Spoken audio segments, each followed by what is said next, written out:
Merci de nous suivre. Nous démarrons cette actualité avec le jeune Sénégalais Ngagne Mbaye, donc tué par la police brésilienne. Il a été inhumé ce samedi. L'émotion a été vive dans son village natal à Ngagne 2, Mbayeen 2 plutôt, dans la commune de Taïba Ndiaye à Tivaouane. Il était âgé de 34 ans et marié.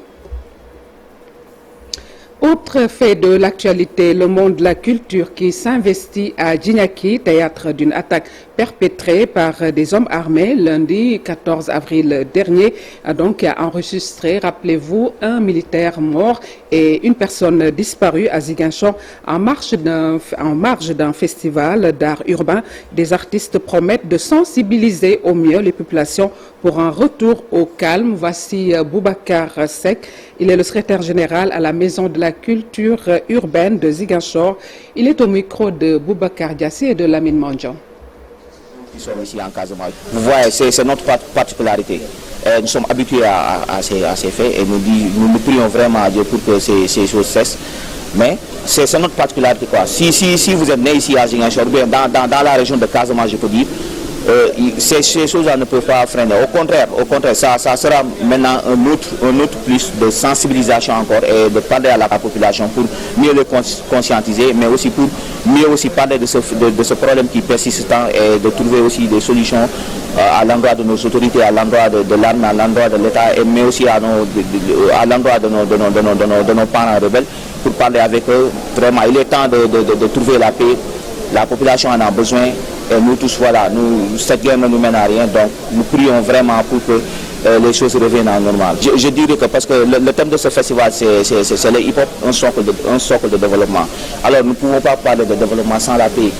Nous ne pouvons pas parler de développement sans la paix. Donc je pense que ça sera une occasion de parler avec la population, mais aussi de sensibiliser les gens vraiment pour que la paix revienne pour la stabilité du pays. Je pense que ça sera une occasion pour nous. Nous rectifions donc l'attaque qui a été perpétrée à Djignaki. Il y a un militaire blessé et un autre disparu. Nous le disions en titre, Maodo Malick Mbaye sort du silence et apporte sa part de vérité dans le scandale financier présumé à l'Agence nationale de la maison de l'outil. L'ex-DG de ANAMO précise que cette affaire n'a rien à voir avec le rapport de fonds Covid 2019, mais plutôt d'une plainte de son successeur contre l'ancienne équipe de la boîte. Il dit n'avoir d'ailleurs pas été informé de cette plainte ni reçu de convocation et réfute les accusations de son ex-d'âge contre sa personne. Maodo Malick réside actuellement au Maroc du fait de ses fonctions du président de JIMA. Il est ici joint par Chérif Dia. Écoutez, d'abord, il faut retenir que ce dossier ne concerne pas les fonds Force Covid-19. Encore moins un quelconque rapport de la Cour des comptes. C'est une plainte qui a été déposée contre l'ancienne équipe que je dirigeais par mon successeur à la tête de l'Agence nationale de la maison du litige.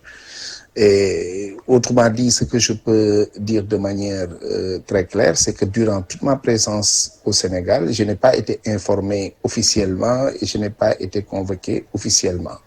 Maintenant, j'ai pris fonction ici à Rabat parce que je dirige depuis 3 ans une organisation de médiation, de conciliation, une organisation africaine, mais de droit marocain que je dirige et qui est basée ici. Encore, je suis ici à Rabat, je participe à des activités, je ne suis pas dans la clandestinité et depuis 3 ans, c'est mon lieu de travail. À part le Sénégal. Donc, ça, c'est ce qu'il faudra dire. Maintenant, sur le dossier en soi, comme je l'ai dit, je n'ai posé aucun acte délictuel. Les décisions qui ont été prises, les ordres qui ont été donnés, l'ont été sur la base des documents qui m'ont été présentés. Maintenant, s'il y a falsification ou imitation des signatures qui m'ont été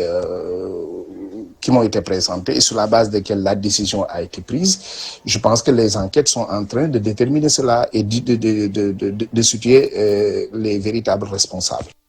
Week-end pascal à Ziguinchor, l'évêque a livré son message après 40 jours de carême. Monseigneur Jean-Baptiste Walter Monga a encouragé les fidèles catholiques à maintenir le dialogue islamo-chrétien bâti sur le modèle sénégalais, un modèle qui prône l'entraide et le bon voisinage à travers le Ngalar, suivant ses propos recueillis par Boubacar Diassi et Lamine Mandjan. Cette année, nous avons parcouru une partie de notre carême avec nos frères musulmans qui vivaient aussi le Ramadan. Des moments de prière, des moments de purification, des moments de partage pour notre communauté nationale. Nos frères musulmans, après le Ramadan, ont célébré la Korité il y a quelque temps. Et nous aussi, nous fêtons maintenant, après les 40 jours, Pâques. Le carême a 3 piliers, la prière, le jeûne et le partage. Nous avons beaucoup prié pendant ce temps de carême. J'invite à poursuivre, que la prière ne soit pas qu'un moment durant la préparation à Pâques, mais qu'il puisse être un moment dans toute notre vie. Nous avons vécu aussi des moments de partage à travers le jeûne, de partage avec ceux qui en ont moins. Et ces moments doivent être poursuivis. Nous savons qu'à l'occasion de la fin du carême, le vendredi saint et le samedi, nous partageons ce que nous préparons, notamment le ngala.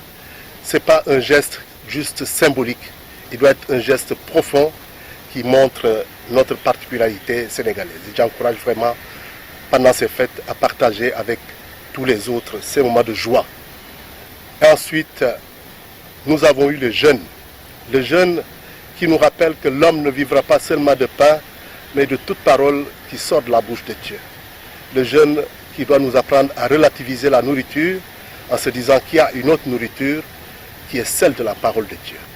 Laissons-nous éclairer par cette parole de Dieu tout au long de notre vie.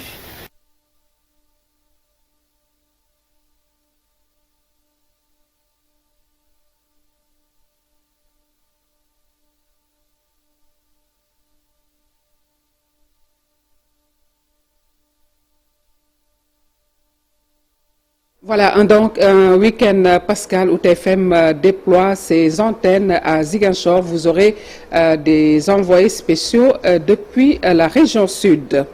Retour sur le recrutement spécial de 2000 enseignants par l'État du Sénégal. Le collectif des enseignants diplômés moins de 35 ans s'insurge contre le processus de recrutement jugé, selon les membres, non transparent. Suivant à ce propos, Doudou Ndiaye, il est le premier secrétaire général adjoint du Sud-Est au micro de Amadouba.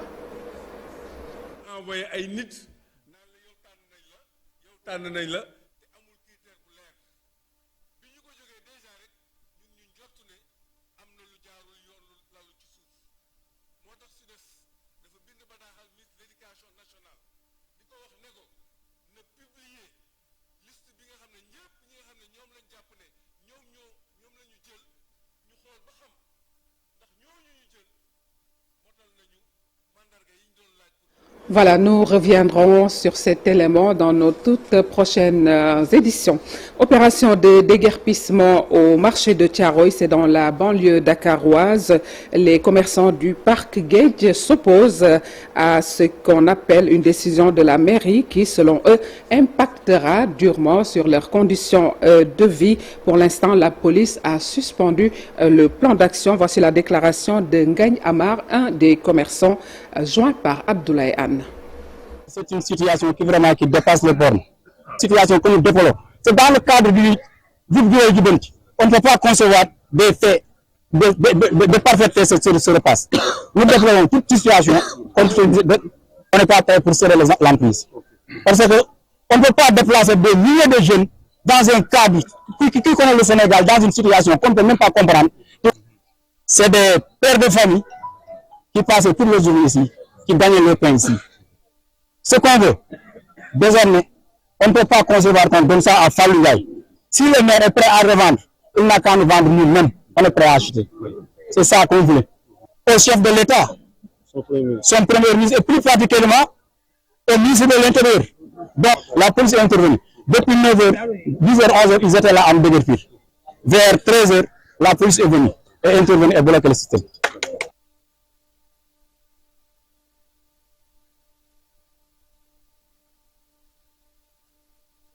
Autre fait de l'actualité, litige foncier à Sédhiou, Amnesty International organise dans la zone sud un forum de sensibilisation pour promouvoir l'accès équitable et la sécurité foncière en milieu rural et urbain. Une rencontre qui réunit plusieurs autorités locales, nous dit Bakary Conté. Les fonciers deviennent de plus en plus violents à Sédhiou. Pour mettre fin à ces litiges, Amnesty International a initié un forum de sensibilisation dans le département de Bounkiling. Et nous espérons qu'à l'issue de ce séminaire, il y aura une meilleure compréhension de la loi et que cette bonne compréhension de la loi va réduire, n'est-ce pas, les risques de conflit. Et qu'à chaque fois qu'il y a conflit, que les citoyens fassent recours à la justice.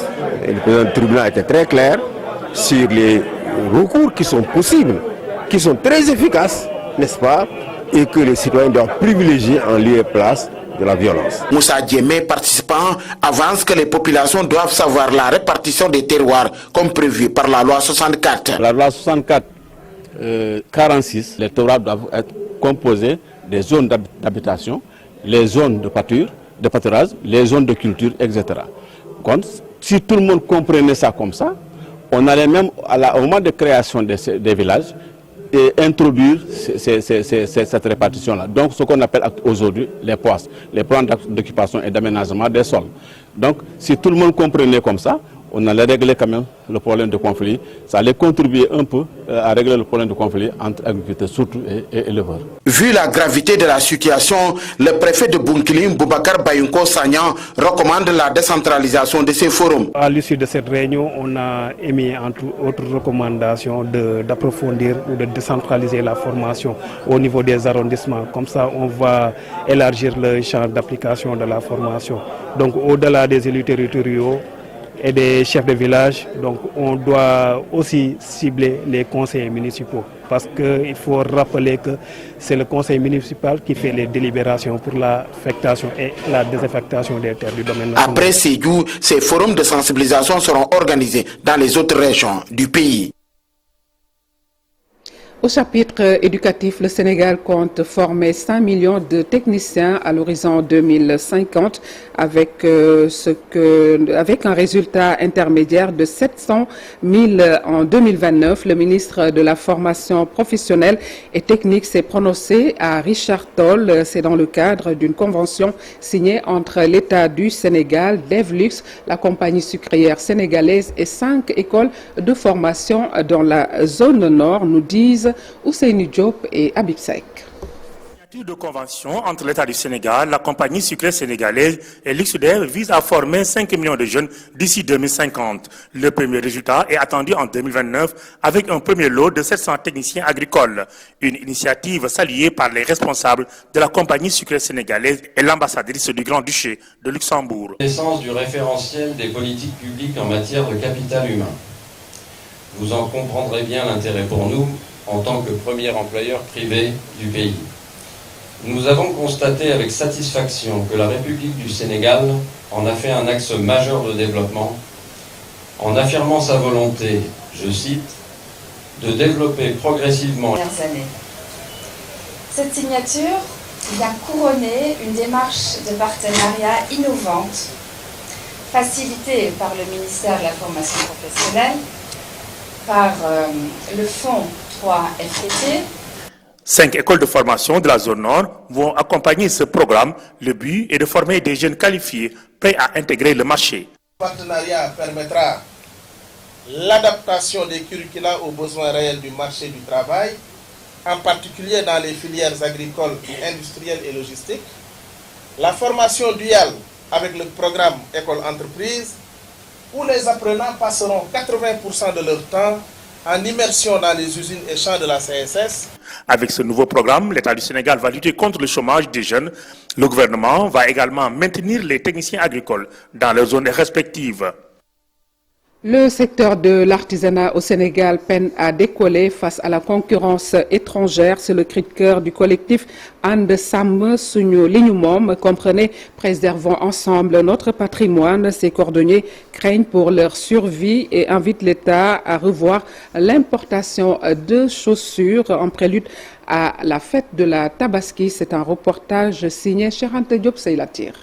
Ces hommes et femmes s'activent pour la plupart dans la cordonnerie et la maroquinerie. Ils veulent faire développer le secteur du cuir et de la peau pour arriver le plus rapidement possible à la commercialisation de leurs produits. Mais aujourd'hui, les cordonniers sont confrontés à de nombreuses difficultés, des difficultés liées à la concurrence déloyale. Oui, on a plein de difficultés, notamment pour la fête de la Korité. Plusieurs cordonniers n'ont pas eu à écouler leurs marchandises. Et cela est dû au fait qu'il y a beaucoup de concurrence déloyale ici au Sénégal. Si on prend l'exemple de la Chine et de la Turquie aussi, nous voudrons que notre ministre de tutelle nous aide au moins à écouler nos marchandises tout en mettant un peu la main sur les marchandises qui viennent de l'extérieur. Malgré les grands efforts faits dans l'évolution du secteur de l'artisanat, selon ces cordonniers, le pays est très en retard s'agissant de la politique du consommé local. Ainsi, ces cordonniers appellent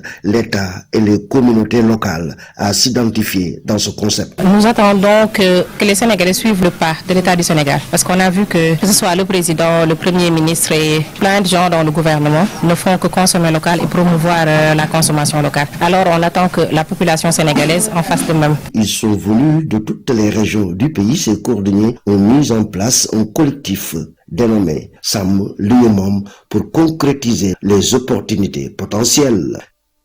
Et nous parlons du CISDAC 2025, la 10e édition du Salon international de la santé et du matériel médical de Dakar baisse ses rideaux ce samedi au CICES. La qualité du matériel médical suscite beaucoup d'intérêt. S'y ajoute un bon suivi de maintenance. Reportage Mamadou Fall Amadou Ba. La prise en charge sanitaire des populations sénégalaises doit impérativement être améliorée. Plusieurs structures hospitalières se confrontent à des problèmes de matériel. Réunis autour du CISDAC, les acteurs s'ouvrent aux opportunités afin de dénicher les bonnes machines. Il faut constater un fait, l'hôpital a un niveau de fonctionnement qui est très élevé et ce qui amène de l'usure concernant le matériel chirurgical qu'on utilise. Alors aujourd'hui, ce salon-là nous offre la possibilité de venir discuter directement avec les fournisseurs et avec les fabricants, de constater nous-mêmes la qualité des différents types de matériel que les fournisseurs proposent et d'en apprécier la qualité pour pouvoir aider nos administrateurs, les décideurs à acheter la meilleure qualité pour que ça puisse perdurer dans le temps. Il faut avoir des matériels de qualité pour offrir de meilleurs soins. Santé mënuñu ko équipement mënuñu ko wax ta waxuñu maintenance. Li ñu wara dimbalé moy maintenance, que les hôpitaux prennent en charge la maintenance parce que maintenance moy tax matériel mëna durer. On ne peut pas, nous ne sommes pas un pays riche, nous sommes un pays pauvre et que l'équipement buñ fi indi war na fi durer au moins minimum 10 ans pour que ñu mën ko remplacer. Et ça pour ñu mën ko am il faut une maintenance curative, une maintenance préventive assidue. Lolu moy mëna tax équipement mëna yag ci hôpital. Pour le directeur du CCS, c'est le moment d'unir acteurs de santé et partenaires techniques. Donne l'occasion aux acteurs de la santé de faire des rencontres, d'échanger sur les nouvelles technologies, d'échanger également sur les expériences, mais également de faire profiter aux hôpitaux des matériaux de nouvelle génération. La 10e édition du Salon international s'est tenue du 15 au 19 avril. Le royaume chérifien était désigné comme invité d'honneur. Actualité à présent dans le reste du continent sur le fleuve Congo. Un incendie d'une rare violence a été enregistré avec plus de 143 morts et des dizaines de disparus. L'incendie sur le bateau en bois motorisé transportait du carburant en face de Mananka, a indiqué Joséphine Pacifique Lokomo, la députée nationale qui était sur les lieux. Au Tchad, une centaine de détenus s'est évadé vendredi soir d'une prison près de Mongo. C'est lors d'une fusillade qui a fait au moins 3 morts. Un des responsables administratifs confirme l'échange de tirs et un total de 132 prisonniers qui se sont évadés. Nous parlons à présent de l'actualité sportive. En football, le Maroc succède au Sénégal au palmarès des vainqueurs de la CAN U17 à domicile. Il a remporté la finale CAN 2025 de la catégorie devant le Mali à l'issue de la séance des tirs au but, 4-2. Le score était nul et vierge à la fin du temps réglementaire. Hier, la Côte d'Ivoire s'était imposée lors du match pour la 3e place de la CAN devant le Burkina Faso après les tirs au but, 4-1. Un but partout après les 90 minutes. Toujours en football, après un groupe de lionceaux des moins de 20 ans, talentueux et expérimentés, l'équipe nationale du Sénégal de la catégorie vise la conservation du trophée continental en Égypte. C'est du 27 avril au 18 mai prochain.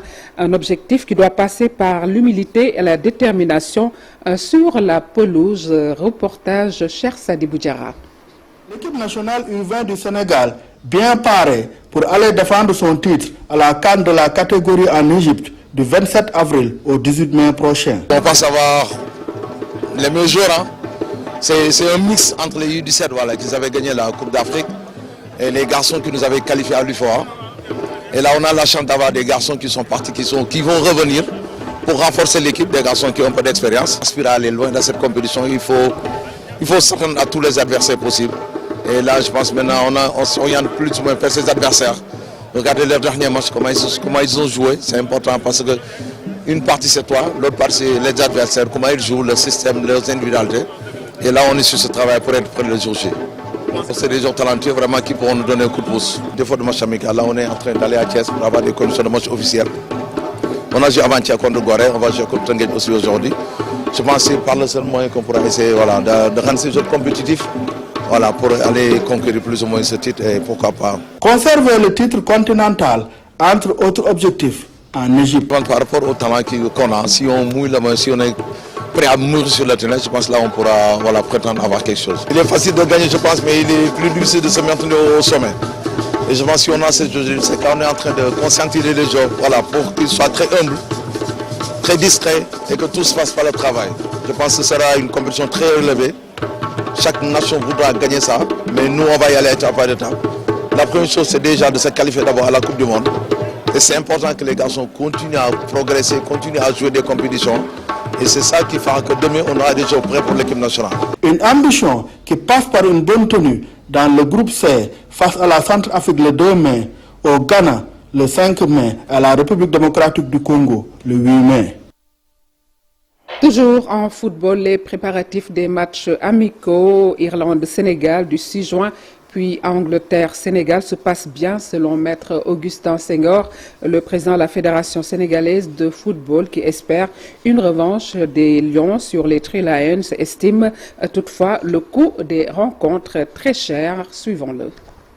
Je peux vous assurer que tout est fait. Les contrats avec les deux parties irlandaises et anglaises sont signés. On sait où nous jouerons. Nous jouerons à Dublin avec l'Irlande et nous viendrons jouer à Nottingham contre l'Angleterre 4 jours après. Nous sommes en train déjà d'entamer les démarches. Nous connaissons les hôtels où nous devrons loger. Nous sommes en contact avec les représentations diplomatiques ici pour les visas.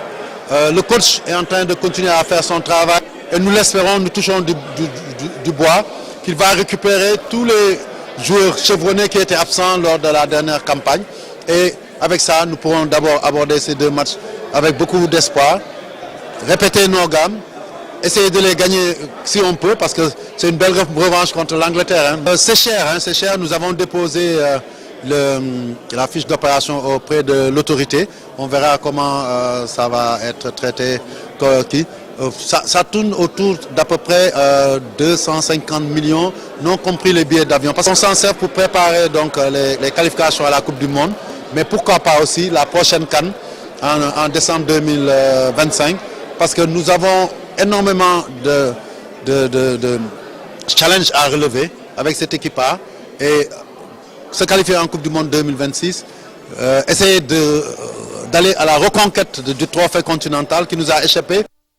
Autre discipline dans l'actualité sportive, le beach soccer. Le Sacre eut une place finale dans une moindre mesure. C'est l'objectif que se fixe l'équipe nationale de beach soccer du Sénégal au mondial qui se passera du 1er au 11 mai 2025 aux Seychelles, nous dit Cher Sadibou Diarra. Sérénité, ambition, les maîtres mots au sein de la tanière des Lions du Sénégal de beach soccer à 10 jours du mondial de la discipline du 1er au 11 mai prochain aux Seychelles. Le seul changement sur la liste qui était parti en Coupe d'Afrique, c'est Pape Sidi Fall qui remplace Hassan Ba.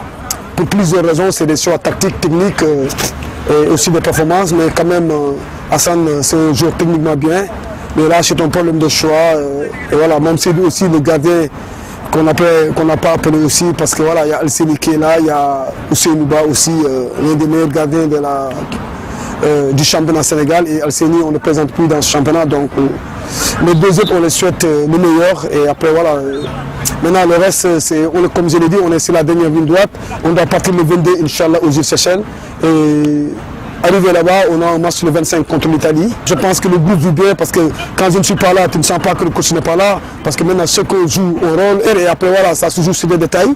Et j'espère que cette année, les enfants ont envie de faire quelque chose. Une aspiration pour un Sénégal revanchard. On espère que la nuit du 11 mai, que le Sénégal soit champion du monde. C'est notre objectif principal. Bien vrai que ce ne sera pas facile comme je l'ai dit parce que nous partageons notre poule. Notre poule est très relevée. Tahiti est le favori de notre groupe parce que Tahiti a joué 2 finales de Coupe du Monde en 2015 et en 2017. Tahiti n'a jamais été éliminé au premier tour d'une Coupe du Monde. Donc ça fait partie des meilleures équipes. Espagne, pas besoin de le présenter parce que nous savons tous qu'il fait partie des meilleures équipes mondiales du beach soccer. Le Chili aussi, donc ce sera leur première participation, donc ils viendront aussi sans pression. Mais comme on le dit, donc, nous sommes le Sénégal, nous ne sommes plus une petite équipe pour aller apprendre, donc nous sommes venus pour jouer les grands rôles. Et Inch'Allah, comme je l'ai dit, nous sommes engagés et déterminés donc, pour atteindre notre objectif qui est de faire mieux que 2021. Donc nous savons tous que 2021 nous étions éliminés en demi-finale. Dans le groupe C du mondial 2025, les Lions du Sénégal de beach soccer vont débuter leur compétition face à l'Espagne le 2 mai à 16h30. Ensuite, ils défient le Tahiti le 4 mai à 12h30 et terminent leur phase de poule contre le Chili le 6 mai à 12h30. Et puis, avant de vous montrer Youssou N'Dour en plein concert à l'Olympia de Paris, parlons de Jim Samb. Jim Samb, incarcéré depuis septembre 2024, le lutteur plus connu sous le nom de Khairou Ngor suscite un élan de solidarité dans son quartier. Ce vendredi, jeunes notables et figures de la commune ont fait face à la presse pour réclamer un jugement équitable et demander sa libération. Elhadj Babou Samb, chef de village de Diaraf de Ngor, que nous écoutons au micro de Amadouba.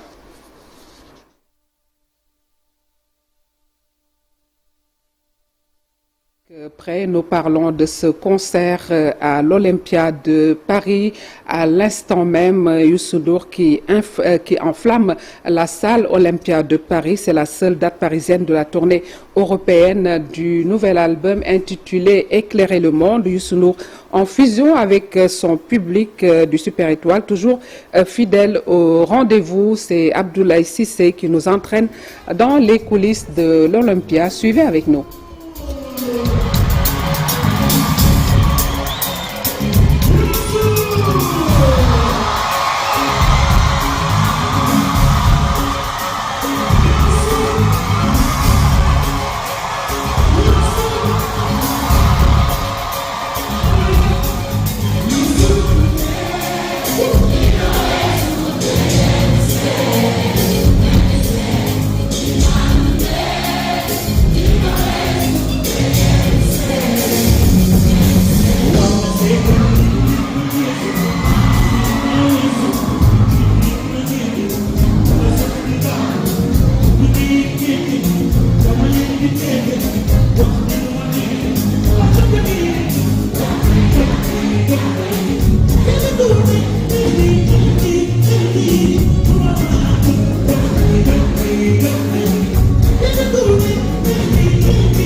Voilà Youssou Ndour en tournée avec son nouvel album Éclairer le monde qui met fin à cette présente édition réalisée par Chérif Dia. À la régie, nous avions Pape Maguette Diakhaté et Tog. Merci d'avoir suivi. Excellente suite des programmes et puis bon week-end Pascal à toutes et à tous. Au revoir.